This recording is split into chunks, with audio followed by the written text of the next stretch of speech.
अडोकिया वाली जूलियट हमारे कजन महमद की गर्लफ्रेंड आयजा है। नहीं यार, उस रोमियो का नाम उमर था। तुम तो अपने चाचा से अपने बाबा का हिसाब लेने के बजाय उस आयजा ही में उलझे रहते हो।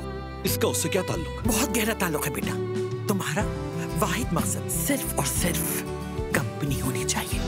इस मेज पर हमेशा तमीज और तहजीब से बात होगी ओजान साहब। ओजान, अब तुम शुरू मत हो बाबा को समझाएं कि थोड़ा लिहाज क्या करें, वरना बहुत बड़ा हादसा हो जाएगा। बस बहुत हो गया। मेरा नाम जुमाना है। तौबा तौबा, जुमाना भी कोई नाम हुआ? काम सही से नहीं किया ना तो बतूल। आपा, ये सही है। पहले सारा घर बिखेर दो, फिर कहो आप बजाना बजाना बजान। बस कर दे। जिस घर में जुमाना काम करने जा रही है वो बहुत अमीर लोग हैं, बहुत ही ज्यादा अमीर लोग।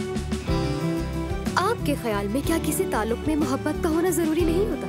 फजूल बातें मत करो यास्मीन। ये इश्क विश्क सब 2 दिन की चाहत होती है।